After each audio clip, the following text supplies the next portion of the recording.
Okay, so Om Gana Timirandasha Gananjana Slokya Chakshur Meditam Yena Tasmai Shri Gurave Namaha. That's not loud enough. And I am loud enough, I think. Don't make it any louder. So, I offer my respectful obeisances unto the lotus feet of my spiritual master, His Divine Grace, A.C. Bhaktivedanta Swami Srila Prabhupada, who has so kindly opened my eyes with the torchlight of knowledge while I was blinded in the darkness of ignorance. So today, we are celebrating or commemorating or having initiation, and two types of initiation. There is the Brahman initiation or second initiation, and then there's the first initiation, which is called the Hari Nam initiation. So let's talk about Hari Nam initiation first. Of course, Hari Nam initiation means the initiation into the holy name. So it says in the Chaitanya Charitamrita something very interesting. It says the holy name doesn't wait for initiation. So what are we doing? Why are we giving initiation if the holy name doesn't wait for initiation? Well, actually, anyone can chant the holy name without being initiated, and they can make spiritual progress. However, to chant the holy name without offense and purely, you need guidance. And also, you can't be breaking the 10 offenses or making the 10 offenses. So, in order to chant properly, one has to understand the proper mood, one has to understand the restrictions that are required, and the positive injunctions. Otherwise, one's chanting will remain on the level of what we call Nama Bas. Now, Nama Bas chanting is interesting, and it is very purifying. It means chanting accidentally, meaning something else, jokingly, or even derisively, making fun of someone else. And Namabas chanting is so powerful that you get liberated from chanting Namabas. That means even accidentally you chant the Lord's holy names, like the example given in the Harinam Chintamani, that when there was a particular jai, Shishi Gornatai Ki Jai. There was a Muslim who was attacked by a boar. A boar is a big pig, not a boring person. You know, that's sometimes I think a boring person is worse than a big pig. Anyway, so that's another point. So he was attacked by a boar, and he was chanting Haram, Haram. And he got liberated. So then why do you have to get initiated if you can get liberated? Well, the problem with liberation, that liberation means freedom from karma. But we want something more than liberation, being freed from karma. We want to realize our eternal, spiritual, blissful nature. And that requires guidance and complete Krishna consciousness. But anyway, let's glorify the Namabas chanting a little bit more. Because I know many people, they're very concerned about their karma, and they spend a lot of time consulting astrologers, right? And the interesting thing is, Prabhupada said that when one chants the holy name, even accidentally, dances and chants, all the lines on your palms get changed. Your good fortune is made. And Bhaktivinoda Thakur states that even the Parabdha karma, let me explain what I mean by Parabdha karma. Even your Parabdha karma, the karma you're suffering from at present, that means, legal implications, your physical self, your problems in life, even your Parabdha karma gets eradicated. But if you go to an astrologer, they'll tell you no. Because it's not good business for them. Astrologers need to make money, right? Like everybody else. But the holy names, even Namabas, are so powerful that all your karma is eradicated. However, if you take advantage of that and just do more vikarmic things, that means things that are against the Vedic injunctions, then it won't work anymore. And that's, of course, is sitting on the strength of chanting, which is one of the offenses. So that's the wonderful nature, the amazing nature of Krishna's holy names. We should never, never minimize the potency in our minds or when we're speaking or with anyone else of the holy names of Krishna. Nama Chintani Krishna's Chaitanya Rasa Vigraha Purna Shuddha Nitya Mukto Vinatwam Nama Namino. The holy names are non-different from Krishna, whether you're initiated or not initiated. First. So, talking about initiation, we need guidance. And so the guidance, as I mentioned before, is first of all, what to avoid.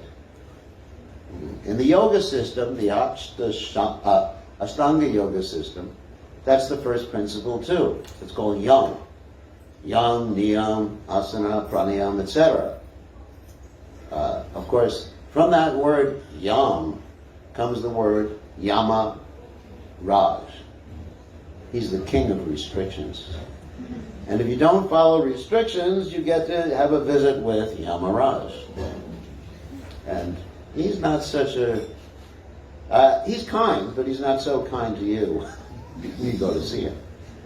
So first of all, the Guru teaches one certain restrictions. Why are these restrictions necessary? Of course, we have the basic 4 restrictions. Excuse me. No illicit sex, no intoxication, no meat eating, and no gambling. So why do we need to follow these 4 restrictions? The main reason, or several reasons, are, first of all, that these activities bring you down to lower modes of nature. Intoxication, for example, puts you in the mode of ignorance. Illicit sex puts you in the mode of ignorance. Gambling puts you in a mixed mode of ignorance and passion.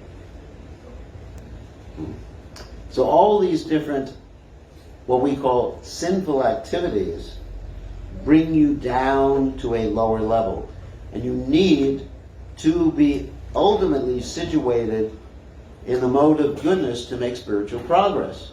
Now, the mode of goodness is not enough to get you back to Godhead, but it is the place from where you can perform devotional service in a fixed fashion, in a devotional fashion, so that you can go back to Godhead.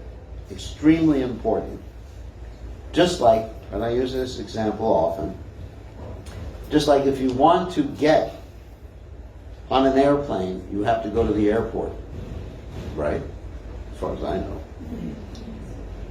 You have to go to the airport.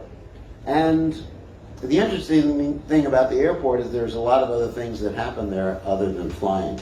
Anyone who's been to an airport recently knows there's all sorts of shops there and liquor stores. So you could go to the airport and not get on an airplane. So you can go to the mode of goodness and not become Krishna conscious. But you have to go to the airport to get on an airplane. So this is, in logical terms, that's called necessary. Anyone who studied logic in the university will know what I'm talking about. But it's not sufficient to go back to Godhead, to go to the mode of goodness. But cultivating the mode of goodness is extremely important.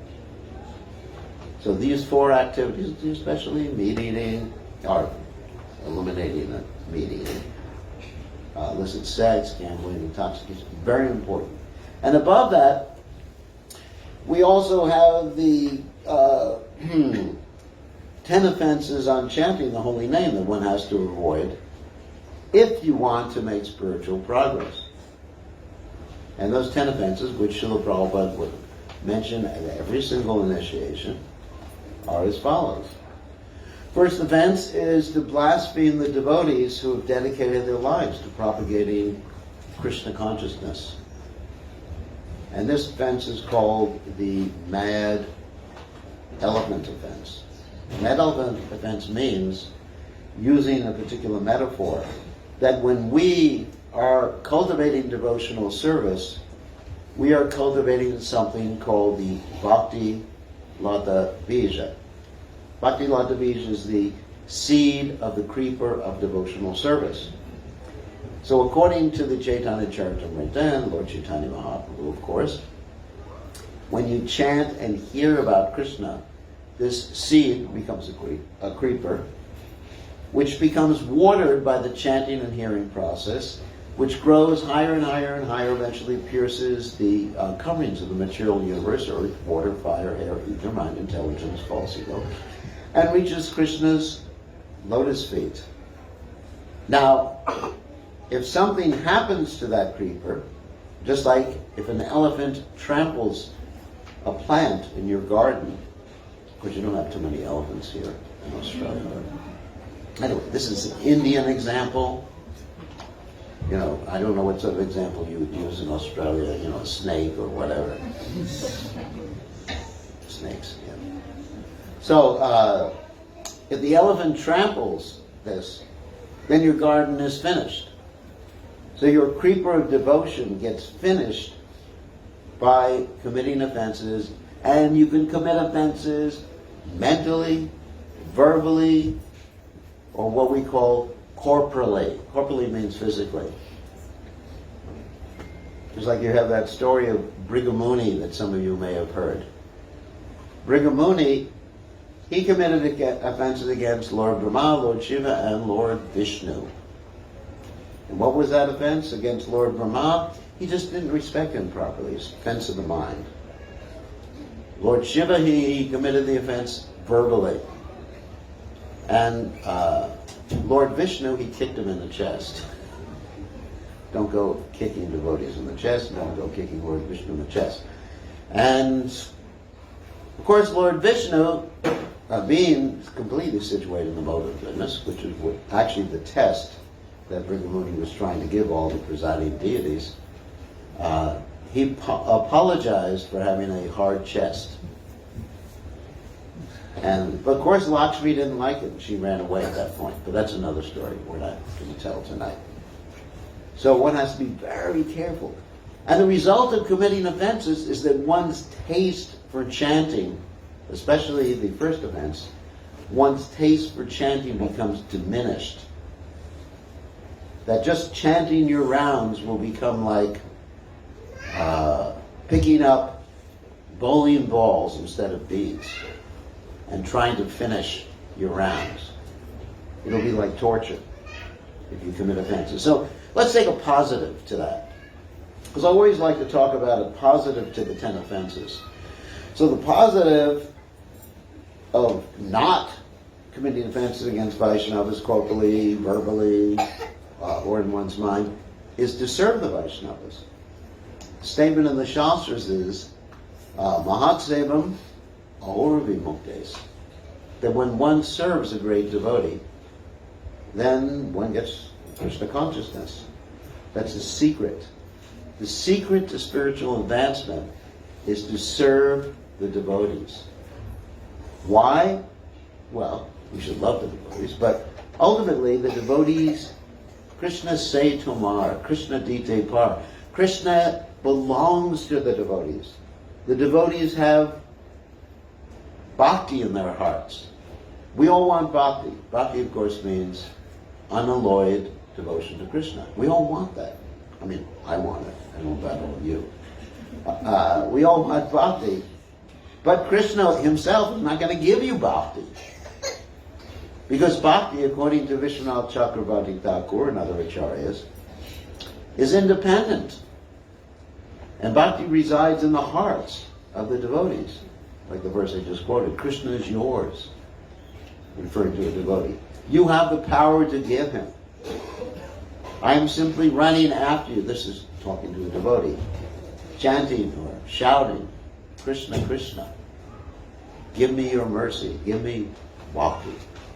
So by serving the devotees, serving means, of course, doing what the devotee asks for.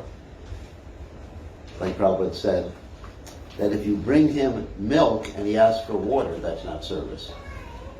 But doing what the devotee asks for, then all perfection is reached. Just like in the example of Srila Prabhupada is a Nityasiddha devotee, of course. But how do we know objectively, not subjectively, because as a disciple of Prabhupada, you can accuse me of being subjectively thinking Prabhupada is the greatest devotee. Of course, that's natural with disciples. But objectively, what is the objective standard we can understand by which Srila Prabhupada should be considered the best disciple of Bhaktisiddhanta Saraswati Thakur? The objective standard is that he took more than anyone else the words of his spiritual master to go to the Western world to preach in English. He took those words more as his life and soul than anyone else. Because Srila Bhaktisiddhanta Saraswati Thakur gave those instructions to many of his disciples. Prabhupada wasn't the only one who got the instruction, preach in English, go to the Western world, etc. But Prabhupada took it as his very life and soul, and of course, as we know, at the age of 70, he risked his life to fulfill the order of his spiritual master. So that's really the secret to perfection. The positive side of that offense is not to offend, but to serve. Very nice. Okay. And let's get on with the offenses. Second offense is to consider the names. Of course, some of you may have that problem, considering the names of the demigods, like Lord Shiva, Lord Brahma, Indra, and Vayu, and go through all the demigods. There's so many millions of them. To be equal to or independent of the holy name of Lord Vishnu. And some of us, we're a little attached to demigod worship. That's okay. We don't mind that people are a little attached. Just put the demigod on a lower level of the altar and offer the demigod Krishna's remnants. You offer everything to Krishna, and you can offer the remnants to the demigod. That's fine, if you're attached in that way. But Krishna, Aham Sarvasya Prabhu, Krishna the source of everything, Aham Adi Devanam, Krishna the source of the demigods, and Krishna's name is not different from him, whereas the demigods' names are different from them. It's not that you can chant Indra, Indra, Indra, Indra, and Indra is there in his holy name. Indra is the name of a position. Brahma is the name of a position. You understand? You can become Brahma if you want. I don't want. Who wants to manage a whole universe? I have enough problems being a GBC, what to speak of managing the whole universe. That would be, you got 4 heads and 4 headaches. Yeah. And in some universes, Lord Brahma has 100 heads, 100 headaches. Definitely needs a doctor there. So, anyway, so these are positions. So the holy name of Krishna, Vishnu, or any of the incarnations, because Krishna has unlimited holy names. Nam Namakari Bhava, Nija Shara Shaktis, and his potency is in all his holy names. Each holy name has a specific potency.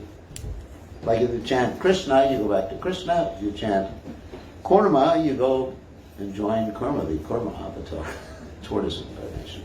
So, all right, and third offense is to disobey the order of the spiritual master.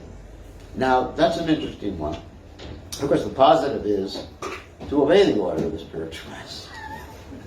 But Prabhupada also said absurd inquiries and blind following are not recommended. In other words, you follow the spiritual master, but you have a right to say why.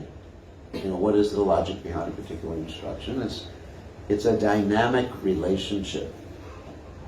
It's not a one-sided relationship. I mean, if one blindly follows, then you end up in a situation like the story I'm about to tell. Like once upon a time, there was a guru, and he had a disciple, and his disciple was very devoted to him. And he said to the disciple, can you buy this for me? And the disciple said, yes, Guru Maharaj, whatever you want. everything is yours.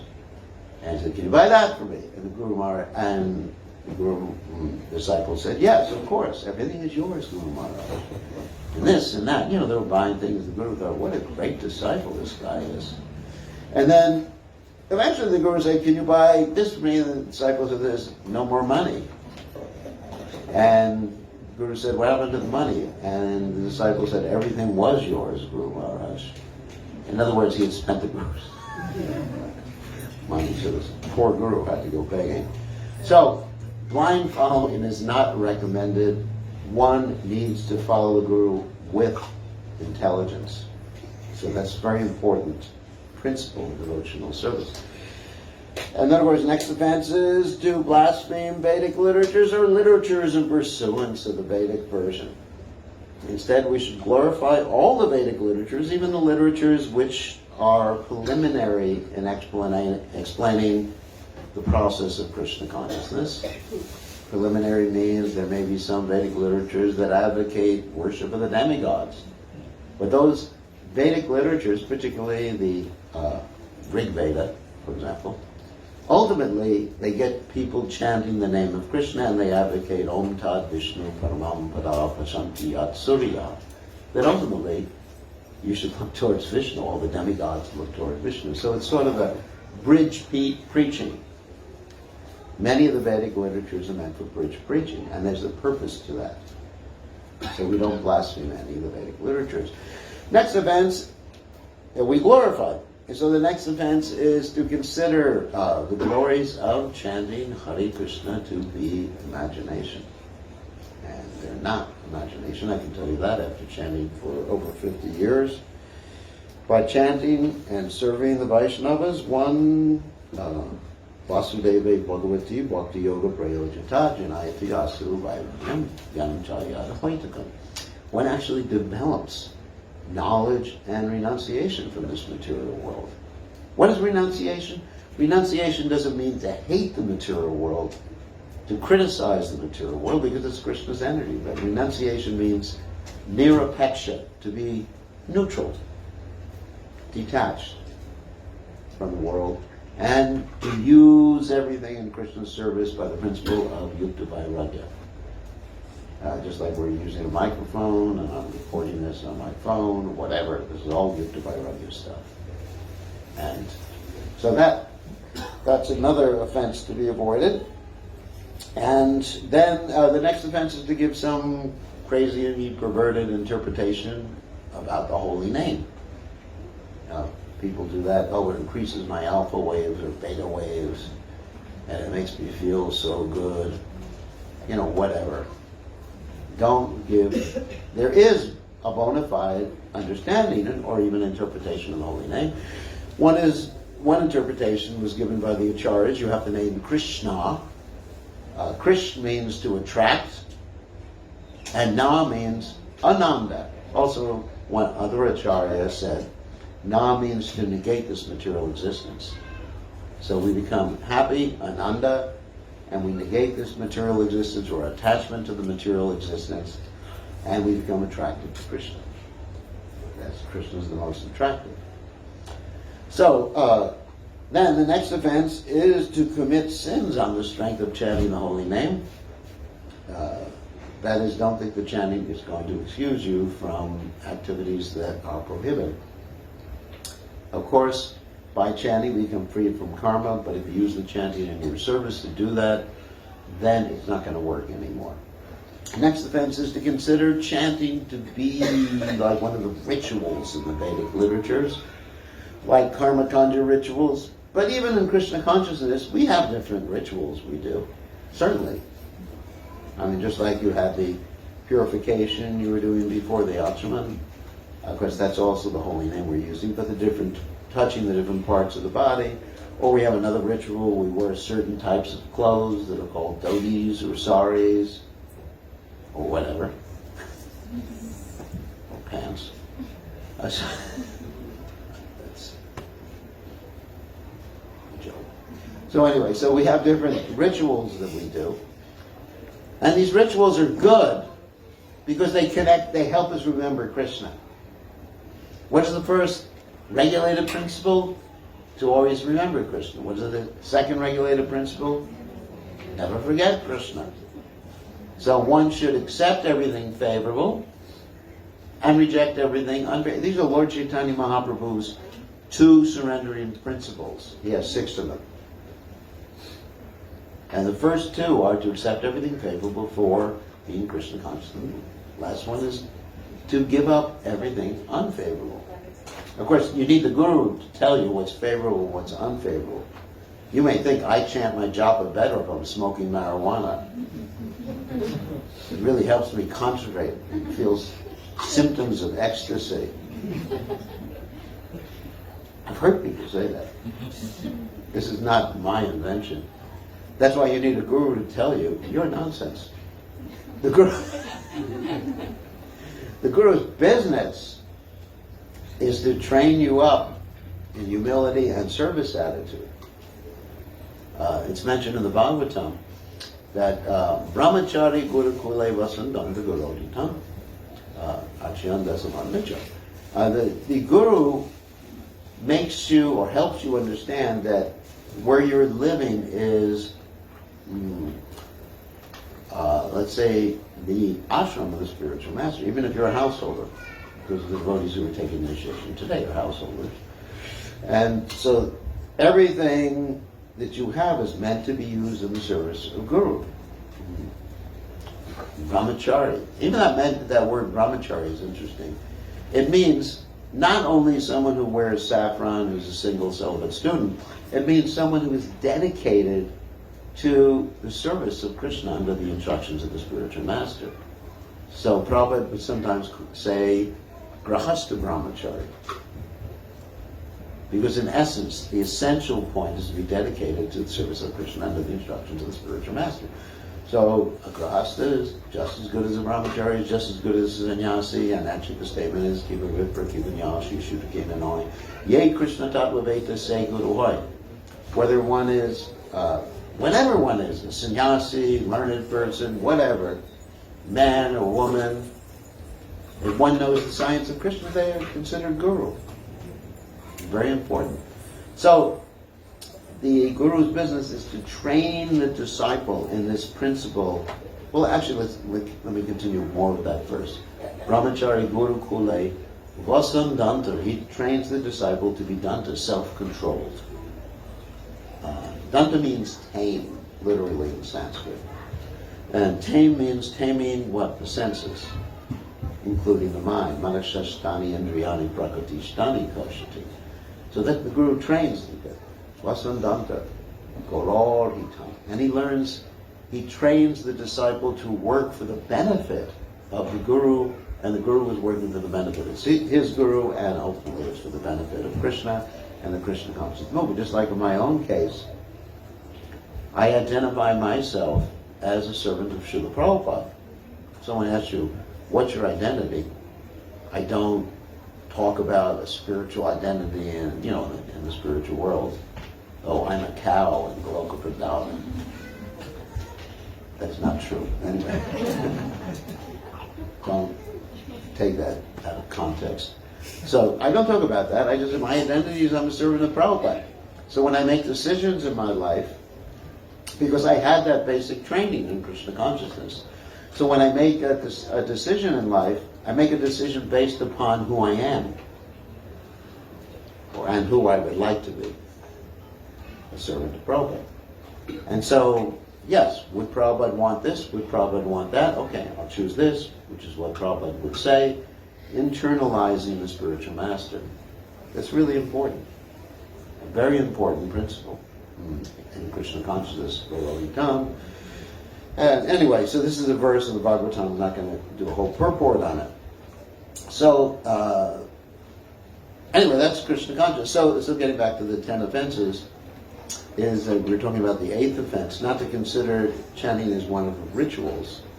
So it's not one of the rituals. There's so many things we do, but we can accept things that are rituals in order to help us remember Krishna and serve Krishna.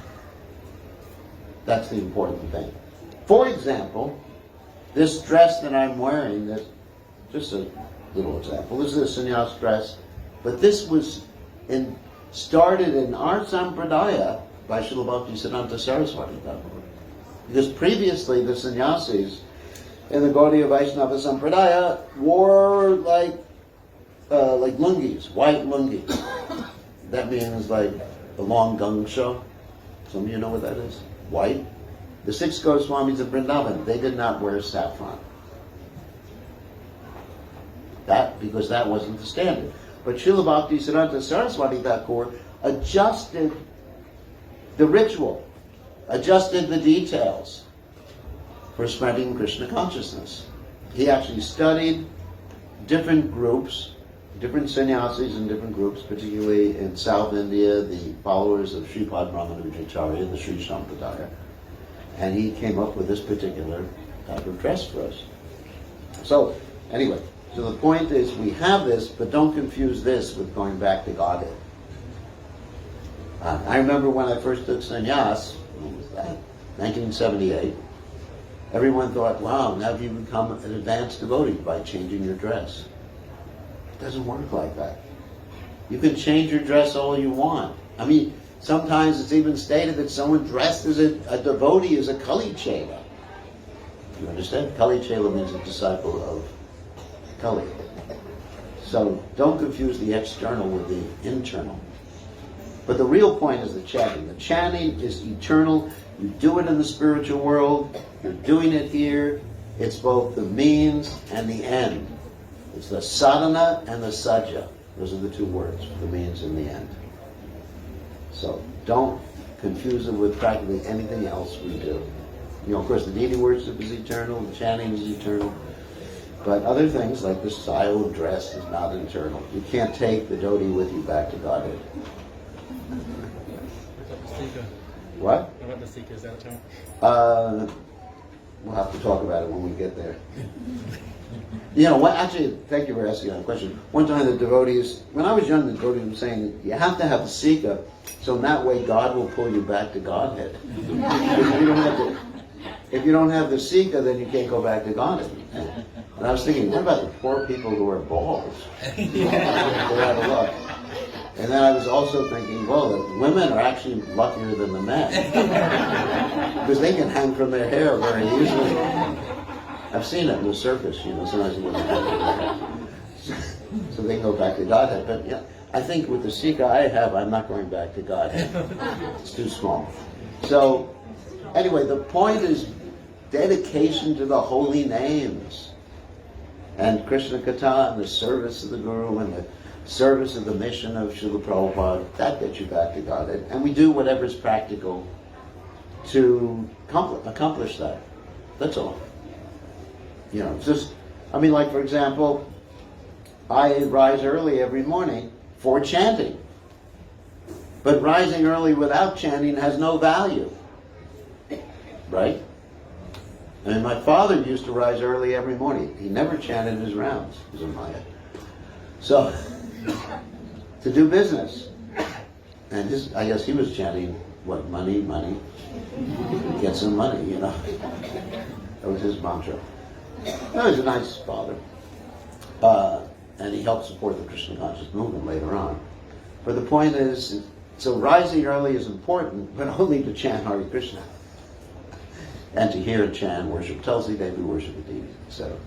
So, anyway, so that's considering Hare Krishna to be one of the ritualistic activities. It's not. And especially in the Karma Kanja section.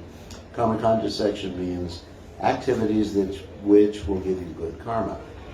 And then the 9th offense is to instruct the faithless about chanting. Now, let me unpack that one for a second. That means that we don't, it doesn't mean that we have to give up instructing people about chanting Hare Krishna. What it means is that we have to understand how much we can explain about the holy names to people, how receptive they are, how submissive they are, or how inimical they are. Based upon that particular point, you have to use discrimination. And the 10th offense is to not have complete faith in the chanting of Hare Krishna and maintaining material attachments even after understanding some of the instructions in this matter. It's not offensive, I'm going to add to that. It's not offensive to have material attachments. It's offensive to try to cultivate them more without giving them up, because the purpose of Krishna consciousness is to gradually get rid of the anarthas. Now, that's very hard. Very hard to get rid of lust, anger, greed, illusion, envy, and everything like that. So we have an easy process. We do something positive. And what is that positive thing? We actually devote ourselves to Krishna. We develop a higher taste, and automatically these things go away. It's not that we have to concentrate so much on the negative. Oh, I'm experiencing so much lust. Why am I experiencing this lust? Let the lust go away.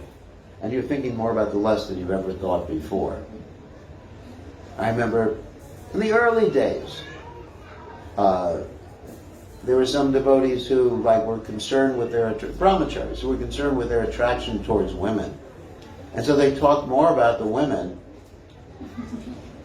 than anybody else I've ever seen in my life. Said, they're just Maya! Those Maya Devis! It's like the story Prabhupada told about two sannyasis, they were crossing a river. One of them helped the lady cross the river, and they were walking together for another 20 kilometers or something like that. And the one that didn't help the lady cross the river finally said to the one who helped the lady cross the river, "Why did you do this? I'm so disturbed about it." And the one who helped the lady cross the river said, "Yes, I helped her cross the river, but you've been carrying her for 20 kilometers. So the more you think negatively about something, the more you meditate on it. So when you get rid of material attachments, it's not by getting rid of them, it's by getting attached to Krishna. By devotion. This is bhakti yoga. This is not Sankhya yoga, it's not Hatha yoga. These are all lower rungs on the yoga ladder. The topmost rung, yoginam api sarvesham, is actually bhakti yoga. And it's a yoga of attraction. The yoga of a higher taste. Rasovarjam Rashokya Sat Param Drishtari Bhartate. Krishna consciousness like that. Okay, and also Bhaktivinoda Thakur mentions, now that we went through 10 offenses, sort of an 11th offense or an all-encompassing offense, inattentive chanting. So if one's attentive, then one won't commit the other 10 offenses. And how does one remain or become attentive while chanting? You have to give your heart while chanting. It's not just ritualistic, trying to pull the mind back. You have to have some sankalpa, some purpose, some reason for chanting that's important for you. Even you take Dhruva Maharaj, who was chanting, to have a kingdom greater than that of Lord Brahma. I'm not saying you should do that. I want a kingdom greater, I want a car better than, whatever. But still, because he had an emotional intensity, that's the point I'm making, in the chanting. He was practically crying when he was chanting. Then he achieved perfection very, very quickly. Of course, he did have to perform really heavy austerities, like stopping eating, stopping drinking, stopping breathing. Don't try that. So Dhruva Maharaj did that. So what we learn from that is, akama, sarva kama, moksha kama, dharati, kudrana bhakti yogani yajeti pura sham param. That you focus your heart on Krishna. And you have this sankalpa. I am chanting because whatever. I'm chanting for someone else's benefit. I'm chanting because I want to be Krishna conscious. I'm chanting because I want to please my spiritual master. I'm chanting because I want to make spiritual advancement. Whatever. You figure it out. I can't give you your why. Why am I doing what I'm doing? Very important. Otherwise, if you don't have a why, you're niyamagraha prabhu. Niyamagraha prabhu means you're ritualistic. You're following, as someone asked today, you're following the letter of the law without the spirit of the law. And that is a cause even of fall down, according to Srila Rupa Goswami. Isn't it? Ajahara prayasas jalpa jalpa nimagraha. That is following ritualistically. Putting yourself on automatic. chanting your rounds, and then not even being aware while you're chanting rounds, thinking in your mind about whatever else you want to think about. You know, the latest Star Wars movie or something. While you're or how many patients you have. Hare Krishna, Hare Krishna. You know, so whatever. I mean, when you're chanting, it has to be with an emotional intensity. Ainanda tanuja kinkanam patitam mam vishamay bhavamada kripaya tapapada pankaj stita dula etc. Samvajitya. O son of Nanda Maharaj, I'm your eternal servant. Somehow or other I'd fall into this horrible ocean of birth and death. Please fix me up as one of the atoms or specks of dust at your lotus feet. I'm begging you. My godbrother, Guru Govinda Maharaj, would often say that he's opened up a crying ashram. Great devotee passed away. And that was in Bhubaneswar, India. That means when you chant, you know, tears don't come from your eyes. The Bhagavatam says your heart is certainly steel framed. If you're not feeling intense emotions while you're chanting, you're doing something wrong. So correct it. Correct it. You know, why are you chanting? What do you want from Krishna? So anyway, so that's really important. That's how you have attentive chanting. How you keep the mind focused on Krishna. Intensity. Tivrena bhakti yogena yucheta purisham param. Okay, so that's first initiation, and of course the devotees are vowing to chant the 16 rounds without amends, follow four regulative principles. I understand that, and then ultimately dedicate themselves to serving His divine grace, Srila Prabhupada and Srila Prabhupada's mission. All of us are part of Srila Prabhupada's mission. Srila Prabhupada is the ultimate Siksha Guru for everybody in the Krishna conscious movement. And what will please me, and of course it please Prabhupada, is we dedicate ourselves and our talents to helping push forth Prabhupada's movement, which means to help Prabhupada create a revolution in the misdirected lives of an impious civilization. So that's the first initiation, and joining Krishna consciousness in general. And the second initiation, called Brahman initiation, means basically, of course, to chant the Gayatri mantras, and ultimately to do some deity service, which is a very important part of chanting the Gayatri mantras. But in order to be successful in chanting the Gayatri mantras, which help connect you to Krishna and your spiritual master and bring you closer, one needs to cultivate the mode of goodness. Even first initiation, you need to cultivate the mode of goodness, but especially second initiation. And some of the qualities of the mode of goodness are mentioned in the Gita. Samadam adanta pakshocham shanti rajam megacham ganapigam mastikam brahma karma svabhavajam. And I'm going to go very quickly because the time is running now. So that means that to cultivate the mode of goodness, which is, we mentioned, is the jumping off point to go to the spiritual world, like the airport.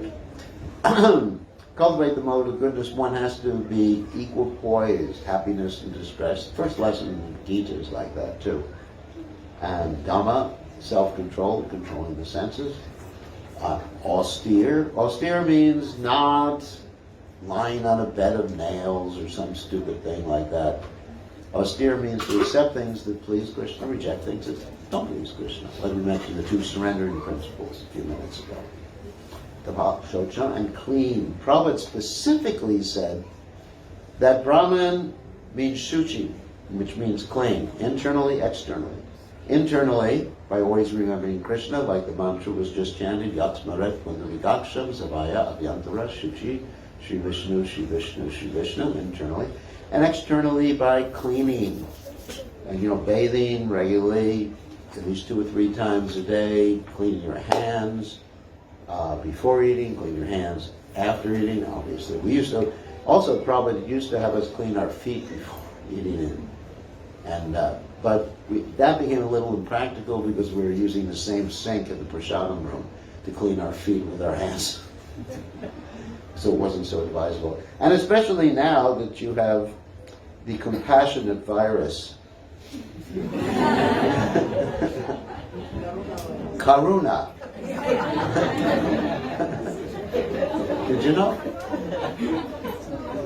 That's where it came from. Especially that you have this compassionate virus, corona virus. Then it's very important to stay clean because Prabhupada said that, he did say disease comes from uncleanliness, overeating, that's a big one, and anxiety. So you can avoid these three things, you're going to be pretty healthy. Uncleanliness, overeating, and anxiety. How do you avoid anxiety? I don't know. So, no, I do not. You just see Krishna in everywhere and in everything. Yomam Pashati Sarvatra, Sarvam Shamai Pashati. 6:30 in the Gita. See Krishna in everything, and then Krishna's with you. Whatever happens, Krishna, Govinda, like that. So, Shocham, and then, other qualities such as tolerance, honesty. We should always be honest, never lie to anyone. The only time you can lie is to protect someone's life. That's okay. That's mentioned in the Mahabharata, actually. So don't lie and cultivate jnana vijnana.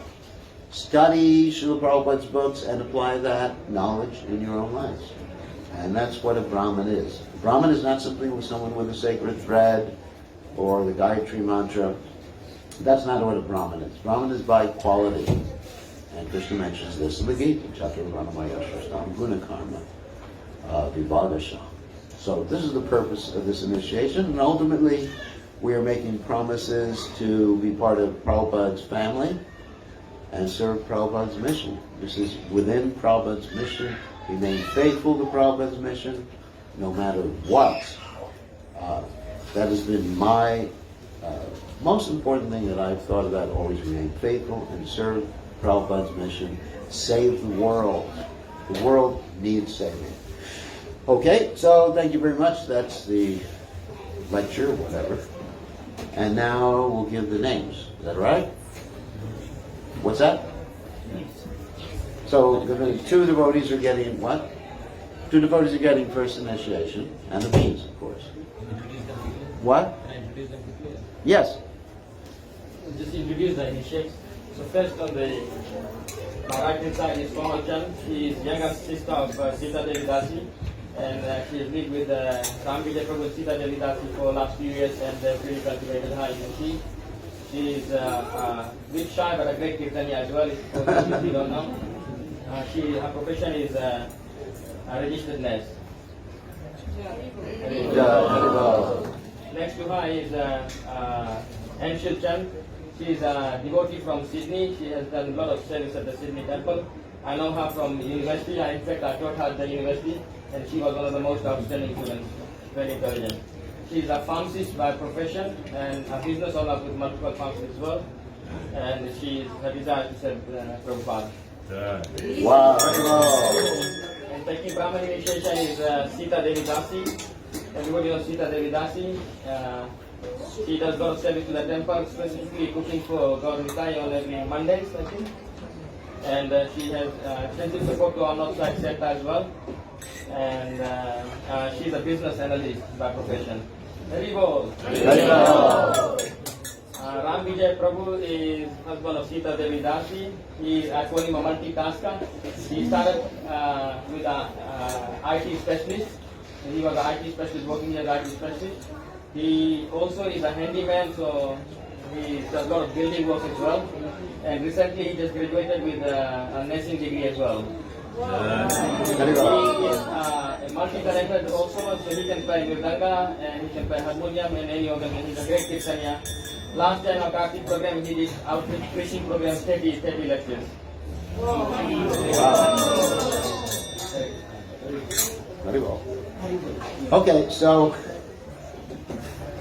first we're going to call, actually the two first initiates will come up and get their fees, but the way they do that is first they offer obeisances to His Divine Grace Srila Prabhupada, then Sri Sri Gaur Nitai, and then they come up, offer obeisances to my not so humble self after that. So first, actually in this order, Anshul will come first and Komal second.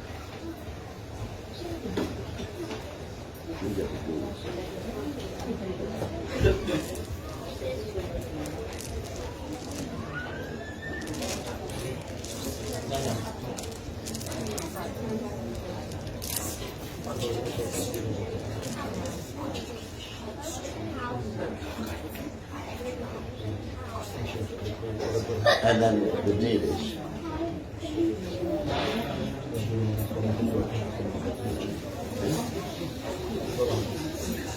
Okay. And then what are the 4 regulated principles? No meat eating, egg and fish, and no illicit sex, no alcohol, drugs, and put together no drugs, and no gambling. Very good. And how many rounds you chant every day? 16 rounds every day. Every day. Very good. Minimum. And if possible, more on a cover sheet. Okay? So, let's see. So your name now, you get the beads with your right hand, is Krishna Leela Devi Dasi.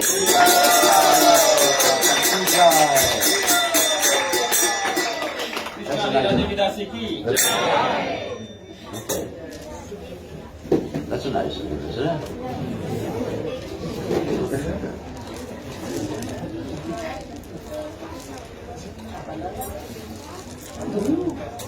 Okay. Okay. Next.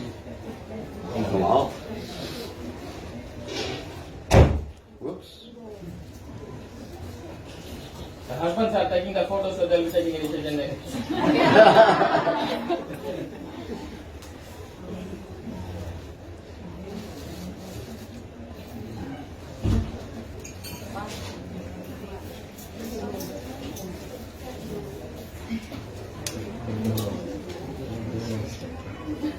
Okay.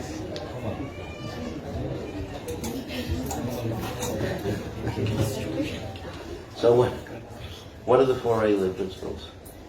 4 principles The- are no meat eating, fish or eggs, and no illicit sex, and no intoxication, and no gambling. Very good. And you have to chant 16 rounds. 16. You're one step ahead of me. In Fiji, we actually, of course, they're not in Fiji now, but in Fiji, we usually add an additional regulated principle is no kava. Because they don't think it's intoxication. It's like, it's part of the Ramayan program.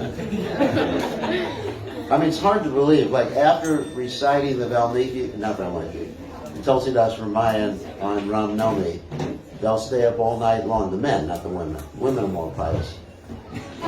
Completely intoxicated.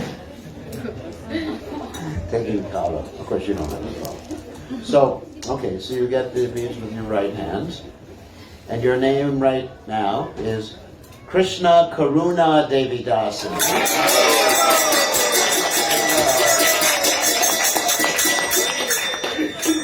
Krishna Karuna Devi Dasi ki. So nice names, Krishna Karuna and Krishna Leela, right? The Krishna sisters.